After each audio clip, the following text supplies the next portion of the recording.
Graça e paz, meus irmãos. Muito bom estar com a igreja nessa manhã preciosa de domingo. Aliás, é muito bom voltar a Belo Horizonte. Essa cidade foi uma cidade que nos acolheu durante o nosso tempo de seminário na década de 80, 84 a 87. A gente tem um pouco da nossa história aqui nessa região, no seminário de Belo Horizonte. Eu louvo muito a Deus, porque Ele usou esse seminário para o meu preparo para o ministério pastoral. Louvo muito a Deus por essa cidade que nos abrigou, que nos acolheu, pelo privilégio de servi-lo e guardar no coração irmãos queridos que aqui nos abraçaram e que muito oraram por nós e contribuíram para que a gente pudesse chegar aonde nós estamos. Então eu e a minha esposa somos muito gratos a Deus pela vida dos irmãos das igrejas dessa cidade tão querida que nós guardamos no nosso coração. Quero convidar você para nós abrirmos primeiro livro de Samuel, capítulo 9. E nessa manhã, em caráter devocional, nesse culto, quero dividir um pouquinho desse texto com os meus queridos irmãos, pensando nessa frase: nessa cidade há um homem de Deus. Essa é a frase que eu quero que você guarde no seu coração enquanto a gente lê o texto, e depois, quando nós vamos passear por esse texto, explanando um pouquinho e pensando nesse tema tão precioso para os nossos dias. Primeiro livro de Samuel, capítulo de número 9, versículos 1 a 6, irmãos, é o texto que eu quero usar, começando a reflexão bíblica dessa manhã. A palavra de Deus diz assim: havia um homem de Benjamim, cujo nome era Quis, filho de Abiel, filho de Zeror, filho de Becorate, filho de Afia, benjamita, homem de bens. Tinha ele um filho, cujo nome era Saul, moço e tão belo, que entre os filhos de Israel não havia outro mais belo do que ele. Desde os ombros para cima, sobressaía a todo o povo. Extraviaram-se as jumentas de Quis, pai de Saul. Disse Quis a Saul, seu filho: toma agora contigo um dos moços, dispõe-te e vai procurar as jumentas. Então, atravessando a região montanhosa de Efraim e a terra de Salisa, não as acharam. Depois passaram à terra de Saalim, porém elas não estavam ali. Passaram ainda à terra de Benjamim, todavia não as acharam. Versículos 5 e 6, vamos ler juntos, queridos. Vindo eles, então, à terra de Zufi, Saul disse para o seu moço, com quem ele ia: vem e voltemos. Não suceda que meu pai deixe de preocupar-se com as jumentas e se aflija por causa de nós. Porém ele lhe disse: nesta cidade há um homem de Deus, e é muito estimado. Tudo quanto ele diz sucede. Vamos-nos agora lá, mostrar-nos-á porventura o caminho que devemos seguir. Versículo 6, outra vez, está aí a nossa ênfase e proposta dessa manhã. Vamos ler juntos de novo. Porém, ele lhe disse: nesta cidade há um homem de Deus, e é muito estimado. Tudo quanto ele diz sucede. Vamos-nos agora lá, mostrar-nos-á porventura o caminho que devemos seguir. Vamos fechar os olhos, queridos, deixando a Bíblia aberta, e vamos falar com Deus mais uma vez. Senhor nosso Deus e nosso Pai, é muito bom nos reunirmos como teus filhos, como teu povo nessa manhã abençoada do domingo que o Senhor nos dá. É muito bom cantar louvores ao Senhor e poder falar contigo com toda a alegria e liberdade do nosso coração. É muito bom, Senhor, abrirmos a tua palavra e ouvirmos a Tua voz poderosa que fala ao nosso coração, que nos alimenta, que aquieta a nossa alma e nos desafia a uma vida de testemunho, para impactar a cidade onde o Senhor nos tem colocado para viver como homens e como mulheres do Senhor. Abra, Senhor, o nosso entendimento e fala ao nosso coração nessa manhã. É a nossa oração em nome de Jesus Cristo, nosso Senhor e Salvador. Amém e amém. Queridos, eu gosto muito da história de Samuel. A história de Samuel é uma história que inspira muito os nossos corações, inspira muito a nossa fé, motiva cada um de nós na caminhada com Deus, sobretudo no testemunho para Deus, num mundo que carece de gente que verdadeiramente viva o Evangelho para fazer diferença para a glória de Deus. Qual é a história de Samuel? A história de Samuel mostra para nós uma família, um casal cuja mulher era estéril. A mãe de Samuel chamava-se Ana. Ana significa cheia de graça. Ana significa agraciada. Mas aquela mulher, no seu casamento, até então não era agraciada ou não tinha sido agraciada com a bênção de gerar filhos. E não poder gerar filhos nos tempos do Antigo Testamento significava ou era entendido como uma maldição de Deus. Significava que aquela pessoa não teve a bênção de Deus para frutificar o seu ventre. E uma mulher não se sentia bem quando ela estava no meio da sociedade, no meio da comunidade, contemplando todas as outras com os seus filhos e ela não tendo nenhuma criança nos seus braços. Isso causava muita tristeza para o seu coração. E a palavra de Deus diz então que um dia, Ana e Eucana, o seu marido, sobem para o lugar dos cultos a Deus. Eles moravam distante do lugar da adoração, e naquele tempo eles subiram para adorar a Deus. Mas Ana sobe com um propósito específico no seu coração. Naquele tempo ela iria clamar a Deus para que Deus lhe desse um filho. E a Escritura Sagrada vai mostrar então aquela mulher de joelhos, aquela mulher orando baixo, mas clamando com o coração e com a alma, apenas movendo os lábios diante do Senhor, chorando na presença dEle, derramando o anseio maior do seu coração e da sua alma. E a Bíblia diz que Deus ouviu a oração daquela mãe, e o Senhor Deus pediu que ela voltasse para casa, e daí a 1 ano aquela mulher tem um filho. Deus frutificou o seu ventre, ela pôde gerar um filho para a honra, glória e louvor do nome de Deus. Lhe deu o nome de Samuel, e a Bíblia diz que ela o dedicou por todos os seus dias e anos de vida ao Senhor, a ponto de levá-lo ao templo para consagrá-lo ao Senhor por todos os seus dias de vida. Essa história é uma história fantástica. Quem nasce na igreja aprende essa história na escola dominical, nas classes de escola dominical, desde tenra infância.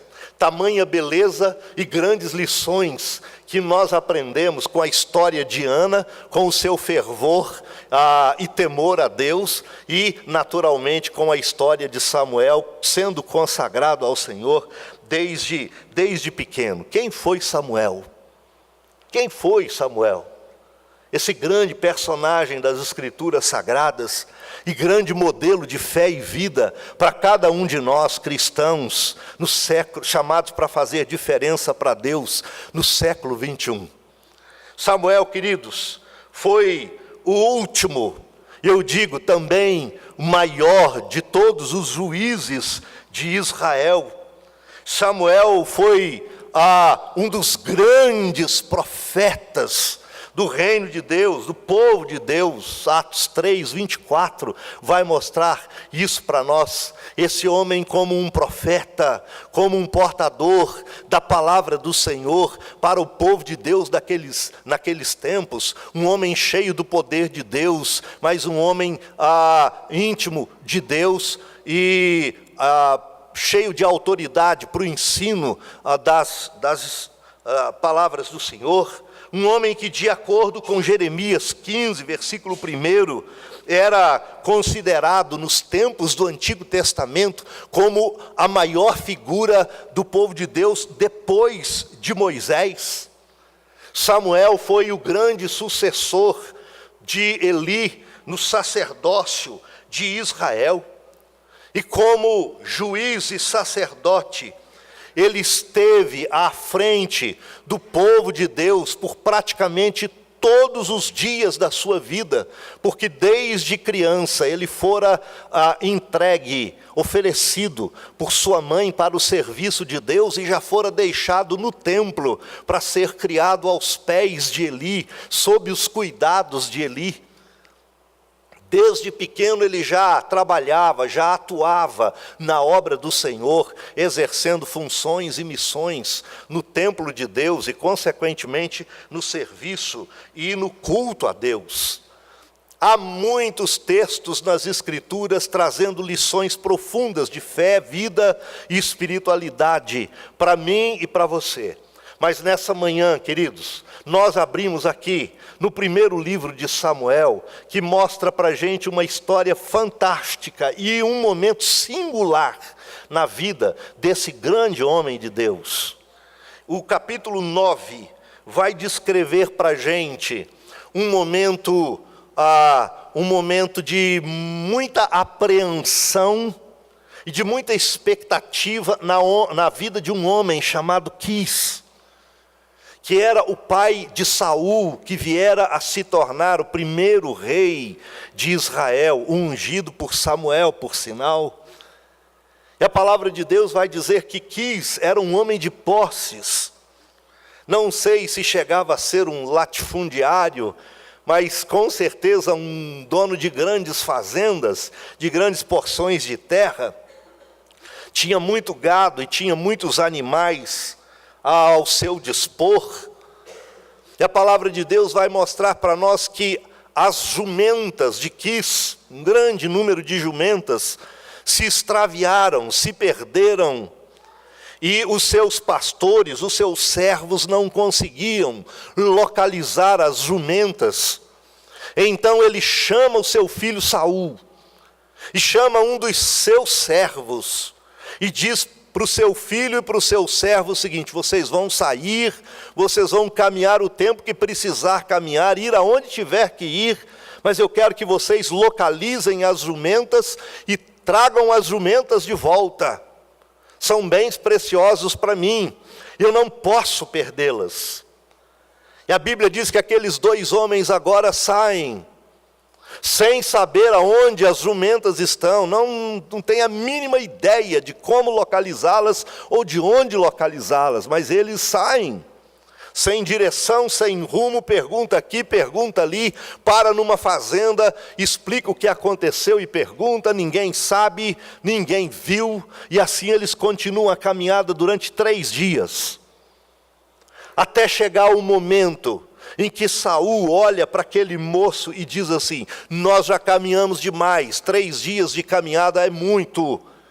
O meu pai até então estava preocupado com as jumentas, agora se a gente não voltar, a preocupação dele será dobrada, será multiplicada, porque agora, e maior, porque agora a preocupação dele será conosco, com a nossa integridade, com a nossa vida.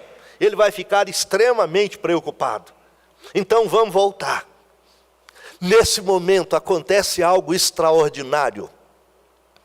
O servo de Quis, que caminhava com Saul, vira-se para ele para dizer no versículo 6 o seguinte: tudo bem, a gente pode até voltar, mas primeiro vamos fazer uma coisa. Vamos entrar aqui na terra de Zuf, nessa cidade, porque nessa cidade há um homem de Deus, ele é muito estimado, ele é muito querido, e tudo quanto ele diz, acontece. Ele vai mostrar para nós o caminho que a gente deve seguir. Querido, eu quero me apegar à palavra desse moço, para trazer algumas lições bem simples, e elas estão exatamente nesse versículo.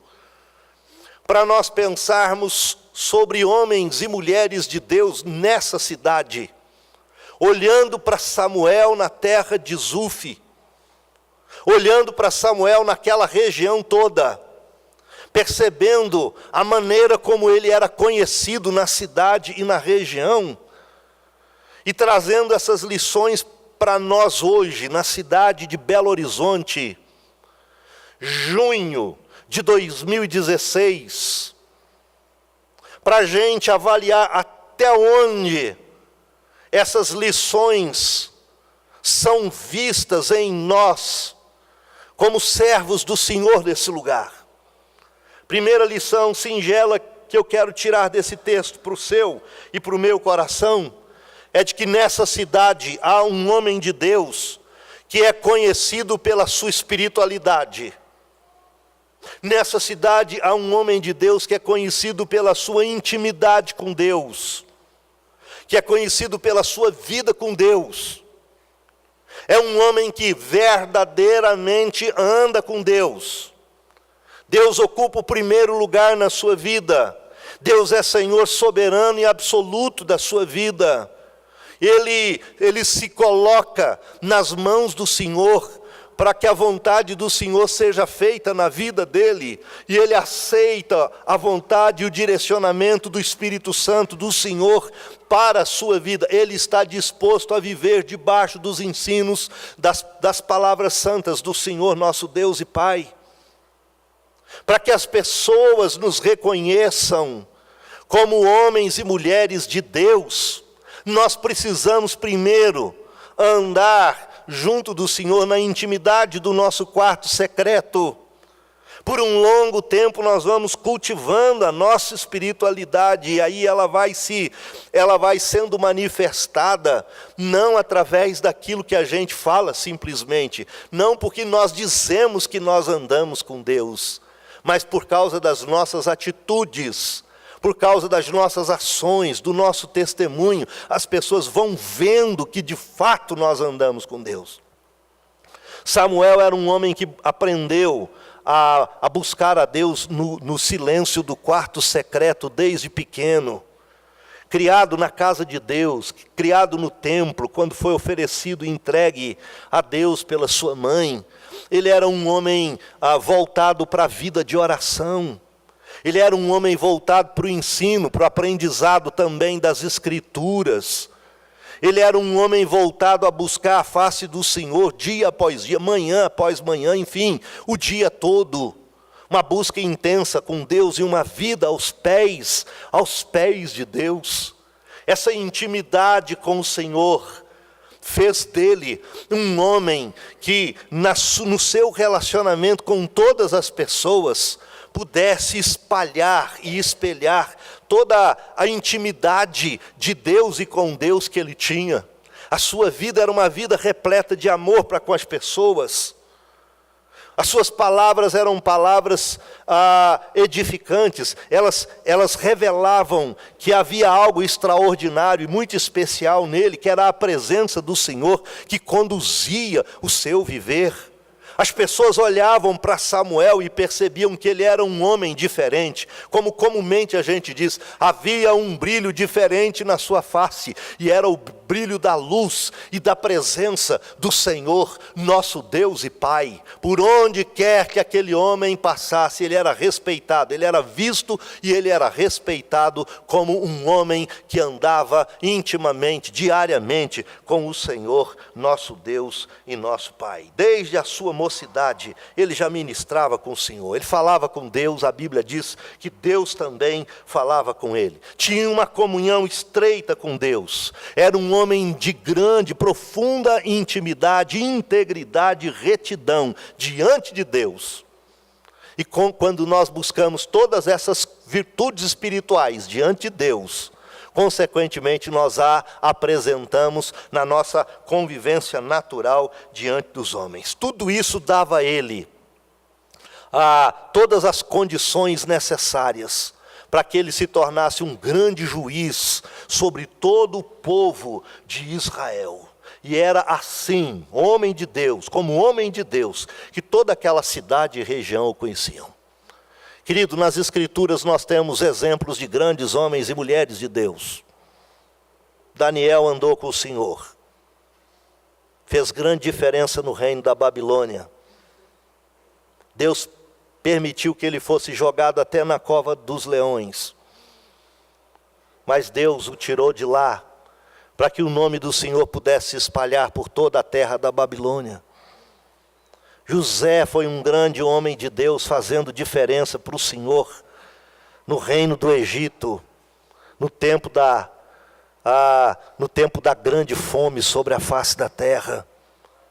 Como um homem de Deus ele foi caluniado, como homem de Deus ele foi preso, como homem de Deus ele foi tirado pelo próprio Deus da prisão para desvendar os sonhos do faraó. Foi colocado como segundo homem sobre toda a terra do Egito, para que o nome de Deus pudesse ser visto nele e conhecido por toda a terra a partir de então. A história tem revelado grandes homens e mulheres de Deus. John Knox, Martinho Lutero, João Calvino, Abraham Lincoln, e tantos outros. Mas o homem e a mulher de Deus, chamado para fazer diferença nessa cidade, nesse tempo, é você. E Deus espera que você tenha a mesma intimidade com Ele, dia após dia, para que o brilho da glória do Senhor seja visto no seu viver, para que as pessoas à sua volta olhem para você e queiram saber qual é a razão de tanta paz no seu interior. Qual é a razão de tanta quietude para viver tempos difíceis e complicados, tempos de crise como os tempos que nós vivemos na história da nossa nação, sem perder a doçura da fé, sem perder o brilho no rosto e sem perder a paz na alma. Segunda coisa que aprendo nesse texto com esse homem, é que nessa cidade há um homem de Deus que goza da simpatia de todo o povo. A Bíblia diz que o servo de Saul olha para ele: vamos entrar nessa cidade porque aqui tem um homem de Deus e ele é muito estimado. A palavra estimado significa querido. Ele é muito querido, ele é querido por todos. Ele é respeitado por todos. Ele é amado por todos. Ele desfruta da grande consideração de todas as pessoas. Queridos, esse episódio aqui aconteceu já no final da vida de Samuel. E eu fico imaginando aquele velhinho amável, de cabelos brancos, se não fosse careca, não sei se era, né? Fico imaginando aquele velhinho amável, de cabelos brancos, caminhando no meio do povo, conhecendo a todos pelo nome, abençoando e ajudando a todos, exortando quando necessário exortar.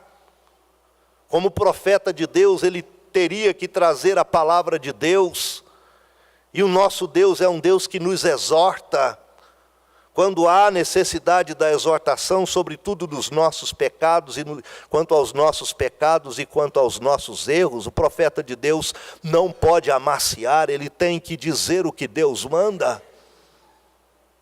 Mas ainda que exortando, ainda que disciplinando, fazendo tudo isso com amor, não faltava expressões de amor, não faltava gestos de amor, não faltava carinho do velho sacerdote, juiz e profeta para com todo o povo de Israel, para com todo o povo de Deus, de tal maneira que a presença e a palavra de autoridade daquele homem de Deus trazia segurança para todo o povo, trazia quietude na vida de cada pessoa daquele povo, daquele reino. Todos gostavam de conviver com aquele grande homem de Deus. Ele era extremamente querido. Eu tenho olhado para a igreja, eu tenho olhado para os cristãos do nosso tempo, tenho feito alguns questionamentos. O primeiro deles é se realmente nós ultrapassamos a casa dos 45 milhões de evangélicos no país, onde está a nossa diferença? A segunda é se o país realmente tem nos conhecido e reconhecido como cristãos e como pessoas que verdadeiramente andam com Jesus. A terceira é se a gente tem desfrutado, gozado, como a palavra de Deus diz, da simpatia do nosso povo brasileiro como cristãos, como homens e mulheres de Deus no nosso tempo. Nós somos amados, queridos e reconhecidos como homens de Deus? É uma boa pergunta. E aí a gente olha para as Escrituras e nós nos deparamos com um homem chamado Zaqueu, que antes de se entregar a Deus, antes de ser tocado pela graça salvadora do chamado de Jesus, era odiado pelo povo de Jericó. E que quando se rende ao amor eterno e redentor de Cristo, atendendo ao chamado de Deus para andar com Ele, é um homem que tem uma vida completamente mudada, que toma decisão de novas atitudes que vão abençoar os seus semelhantes, que vão abençoar a sua cidade de Jericó, se torna um grande homem de Deus. Nós olhamos para a Escritura, em Atos 2, e nos deparamos com a igreja chamada de igreja primitiva, onde vivendo o Evangelho de Deus, na simplicidade do dia a dia, a Bíblia diz que a igreja gozava da simpatia de todo o povo e crescia dia após dia. Vivendo naturalmente o Evangelho de Deus, a igreja atraía os pecadores para Deus. A cidade de Jerusalém queria conhecer mais sobre Jesus, por causa da transformação da vida das pessoas com quem aquela cidade convivia diariamente. Deus não chama a cada um de nós para nós sermos cristãos antipáticos. Deus nos chama para nós sermos cristãos que vivam o Evangelho com seriedade, vivam para Deus seriamente, mas amando o semelhante, amando os pecadores à nossa volta, no amor de Jesus, mostrando para eles a transformação que Deus fez na nossa vida, e dizendo com a nossa própria vida, com o nosso exemplo, que Deus deseja que eles se aproximem de Jesus, para que eles também tenham vida eterna como nós tivemos. A igreja de Deus precisa gozar da simpatia da cidade de Belo Horizonte. Foi para isso que Deus plantou essa igreja nessa cidade também. Terceira lição que aprendo com esse homem chamado Samuel nesse texto, é que nessa cidade há um homem de Deus, cujas palavras são confiáveis. A Bíblia diz assim: tudo quanto ele diz, sucede. A confiabilidade da palavra era um dos testes do verdadeiro profeta na Escritura. Aquilo que ele falava deveria acontecer. Isso era a comprovação de que verdadeiramente ele falava a palavra de Deus, de que verdadeiramente ele falava da parte de Deus. O que ele falava deveria estar de conformidade com a lei de Deus, dada ao povo de Deus. Samuel era um homem de palavras confiáveis. Samuel era um homem de Deus, era um homem de credibilidade. Ele não era nem um charlatão e ele não era nem um mercenário. Ele não se utilizava da palavra e da mensagem de Deus para tirar vantagem do povo que se ajuntava para escutá-lo, para ouvi-lo. Muito pelo contrário, Ele era um homem disposto a trazer a verdade da palavra de Deus para o povo, para abençoar o povo e aquietar o coração e a alma do povo diante do Senhor, para que cada um, dia após dia, noite após noite, pudesse viver em paz e pudesse dormir em paz. Como nós precisamos de pessoas de palavras confiáveis, queridos, no nosso mundo de hoje. O mundo está carente de gente de credibilidade. Nós olhamos desde o Planalto Central, passando por todas as demais regiões do nosso país. E o nosso coração fica extremamente frustrado, com muita gente que exerce poder sobre nós, que promete e não cumpre, e ainda suga do povo aquilo que prometeu dar para o povo. A igreja de Deus é chamada para fazer diferença. Palavra do crente deve ser uma palavra de confiança, uma palavra confiável. Porque a Bíblia diz que a nossa palavra tem que ser temperada com sal. A nossa palavra deve ter como base de todo o nosso aprendizado, de toda a nossa formação, a própria palavra do nosso Deus e Pai. O Evangelho de Deus não pode ser diminuído nem ridicularizado por causa do nosso palavreado e da nossa palavra maldita e não vivida, não cumprida. Nós devemos ser homens e mulheres de Deus, que lemos as Escrituras e vivemos as Escrituras, mas cujo palavreado tem como base o ensino das Escrituras. Então ele flui com amor para edificar e para construir a vida de cada pessoa à nossa volta.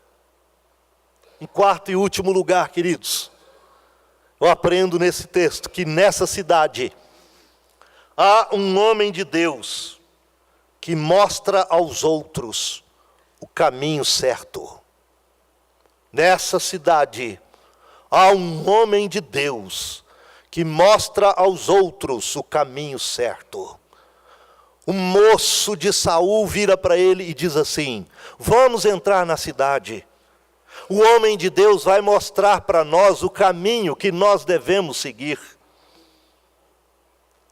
O moço de Saul já tinha ouvido falar do homem de Deus naquele lugar. E o homem de Deus se tornou a última, se não a única esperança para o moço de Saul e para o próprio Saul. Toda a esperança agora está depositada na palavra do homem de Deus. O que ele dissesse, eles entenderiam que aconteceria, porque afinal de contas, é o homem de Deus que está falando. A Bíblia diz que eles entram, eu não li com você os versículos 7 em diante, depois você lê como exercício de casa. Mas os versículos 7 em diante vão dizer que eles entram na cidade, procuram saber aonde está o homem de Deus. E aquele dia naquela cidade era um dia de sacrifícios. Então eles subiriam ao alto para fazer os sacrifícios a Deus, em favor do pecado de todo o povo, e não comeriam enquanto o homem de Deus não chegasse para abençoar, porque o homem de Deus era que orava e abençoava então os alimentos. Ninguém comia antes da ação de graças. Isso aqui é uma lição tremenda, já que nós falamos de família ontem à noite, isso aqui é uma lição tremenda para nós hoje. Ninguém comia, o povo inteiro esperava, por maior que fosse a fome. E a Bíblia diz que o moço de Saul e Saul chegam. Eles estão ansiosos para que Samuel diga alguma coisa. A Bíblia diz que o que Samuel disse é o seguinte: olha, nós estamos num tempo de oferecer sacrifícios a Deus, e eu estou de saída, então eu tenho que ir, mas vocês são meus convidados especiais. Eu quero que vocês vão comigo. Nós vamos participar do momento dos sacrifícios, nós vamos nos alimentar juntos. Amanhã vocês serão despedidos. Mas uma coisa eu já digo de antemão para vocês: podem ficar tranquilos, porque as jumentas de Saul, versículo de número 20, as jumentas de Quis, o seu pai Saul, já foram encontradas. Olha só que coisa maravilhosa. O homem de Deus mostra a direção, o homem de Deus mostra o caminho, o homem de Deus aquieta o coração e aquieta a alma. A função dos homens e mulheres de Deus, em todos os tempos, é mostrar o caminho certo para as outras pessoas, queridos. Qual é o único e vivo caminho que conduz à salvação? Jesus Cristo, o nosso Senhor e Salvador. O único e suficiente. Não há outro e ninguém precisa de outro. Só Jesus. Ele é o caminho certo. A missão da igreja hoje, minha e sua, é apontar, é mostrar o caminho certo para as pessoas. Nós vivemos um mundo de uma confusão espiritual tremenda. Continua existindo um vazio no coração dos pecadores. E um vazio exatamente do tamanho de Jesus. Só Ele é capaz de preencher o vazio no coração dos pecadores. Nós já o conhecemos. A Bíblia diz que é nossa missão mostrá-lo, apontá-lo aos nossos amigos, parentes e vizinhos, à nossa cidade inteira, para que, conhecendo o caminho certo, todos possam andar por ele, com paz no coração, até o descortinar dos céus e a entrada no braço eterno do Pai na eternidade, no céu com Cristo. Quero encerrar a reflexão dessa manhã perguntando para o seu coração assim: como é que você tem sido conhecido na grande Belo Horizonte, querido? Como as pessoas te conhecem? Elas te conhecem como um grande professor? Parabéns por isso. É sinal de que você tem se destacado no ensino. Elas te conhecem como um doutor conceituado? Parabéns por isso. É um excelente sinal de que nas mãos de Deus você tem sido usado no exercício da sua profissão. Elas te conhecem como um grande operário? Parabéns por isso, querido. Mas Deus não espera que você seja simplesmente conhecido por aquilo que na esfera terrena você faz muito bem. No exercício da sua profissão e no desfrutar dos seus talentos você faz tão bem. Acima de tudo, independentemente do que você faça, Deus espera que você seja conhecido como homem de Deus, como mulher de Deus, nessa cidade e onde quer que você vá. Porque dessa forma, você não estará fazendo diferença só nessa terra. Você estará também fazendo diferença para a eternidade. Que Deus te santifique, que Ele te abençoe. Amém, querido.